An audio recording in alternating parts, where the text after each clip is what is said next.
Not only does he realize that first, you have to know the techniques of speaking to people, he realizes second, you have to know where to cast your net and how to cast your net and who to listen to cast your net. And that's the thing that sometimes we know the techniques, we know how to rock the mic, we can do all the technical things, but we don't know where to effectively cast our nets. And so what happens? We end up missing the entire catch.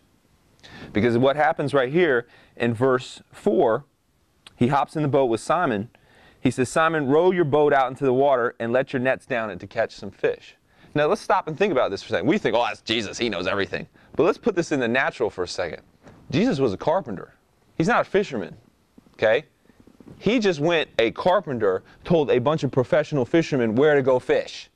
That's like me walking up to a construction worker and go, yeah, man, I work at a teller. I'm a bank guy. This is how you jackhammer your stuff and build houses. Do you think that construction worker is going to listen to me? Of course not. I'm not an expert in that field. Do you think when it comes to really effectively reaching people for Christ, if we go the way it sounds in the natural, people are going to think that doesn't make any sense?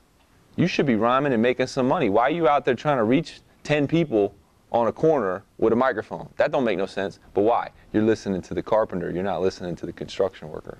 You see what I'm saying? So Jesus says to him, he goes, okay, throw your nets out here. Simon says, okay, you know what? We've worked hard all night long, and we ain't even caught a thing. But if you tell me to, I'll let my nets down. He says they did it, and they caught so many fish that their nets began ripping apart. Then they signaled for their other partners in their other boats to come and help them. The men came. They all got together. They filled the boat so much they began to sink. A carpenter stepped up and schooled a fisherman at his own job. Why? Because we're not dealing with a normal person. If we sit and get in tune with what Jesus wants to tell us how to effectively cast our nets and really how to effectively minister and speak and share and perform, if we really listen to the Master instead of listening to ourselves, Peter's like, dude, I figured it out. I know where I'm supposed to fish. I've been fishing this lake for my whole life. You got to throw it over here at this point in time, and then I'm going to catch the fish. And Jesus is like, no, I'm going to show you how to do it. You listen to me, and I'm going to show you how to do it. Okay? And that's the second thing that we have to learn. First of all, there's a technique to performing. Second of all, there's the spiritual aspect to performing that we sometimes leave out. We don't talk to the carpenter. We don't talk to the master fisher. We don't talk to the guy that really can tell us where to cast our nets and catch the most fish. And did you notice they didn't just catch a couple? They caught so many fish, they had to literally get another boat.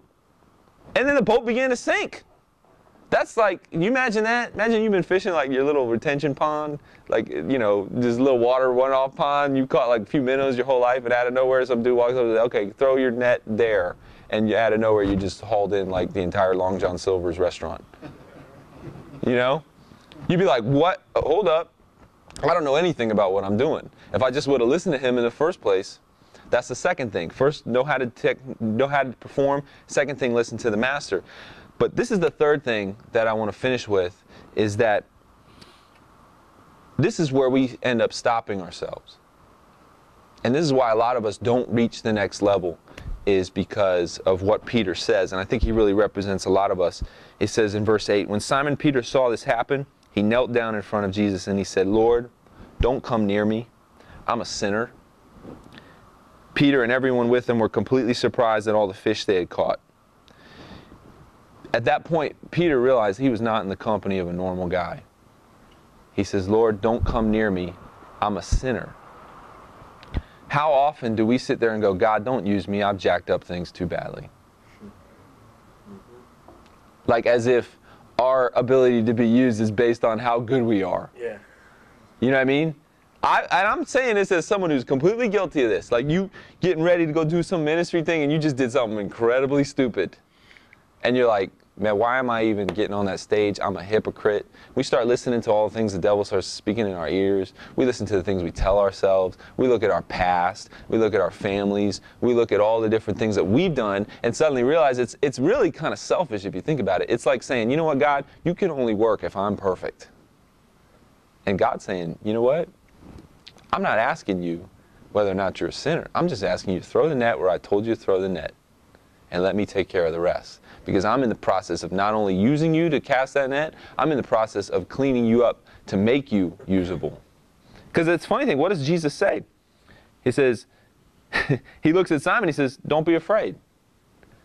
From now on, you're going to bring in people instead of fish.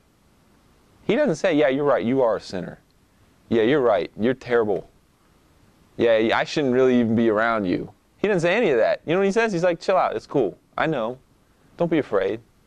And you know what? I see in you what nobody else sees. I see in you the potential of what you can be. Not what the world has told you. Not what yourself has told you. Not what the enemy has told you. I see in you the potential to not just be a fisherman, but to catch people. You know what I mean? Like, that's the thing we don't realize about Simon. Simon's always sticking his foot in his mouth, always saying the dumb thing, the wrong thing at the wrong time, always screwing up. And Jesus said, you know what, I'm going to take this big dumb fisherman with a big mouth, and I'm going to use him to literally be the one that I build the church on. You know what I mean? Go ahead, you had a comment. So, like, I think I said this last week too, like, when you get to that point, you realize, like, man, I'm like, you know, so just sit there, I'm no good, or whatever, this, and that. And, like, that kind of gives God room to shine, you know, when he's, like, working through you. You know what I'm saying? Because, like, on your own, you're saying you can't do nothing. When you get to that ultimate low, that's where you, like, kind of surrender everything, and God just takes over. And you see how good he is and what he can do with. And you can see what he... Now, and we can't use this as an excuse to kind of live our own way.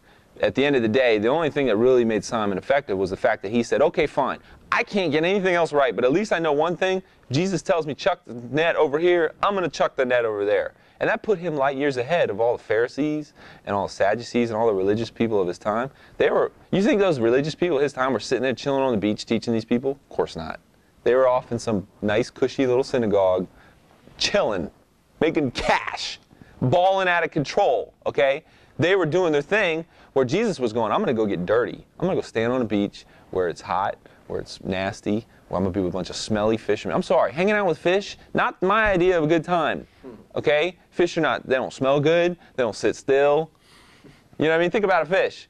Have you ever picked up a fish and go, oh, that looks really appetizing? No, not me. Maybe you fishermen out there, I don't know. But for me, I'm like, no, I don't want to do this. Because it's a lot of work. Even when you catch the fish, you're not done. You got to skin it, you got to clean it, then you got to cook it. It's a lot of work changing people's lives for Christ. It's not enough just to catch them. You got to take it from there. You got to know where to catch them. You got to know where to throw your net. And that's the last thing, is that you got to understand that even if you've messed up, even if you're a quote-unquote sinner, like Peter said, God's like, it's cool. I still want to use you. Just keep listening to me where I got to tell you where to chuck the net.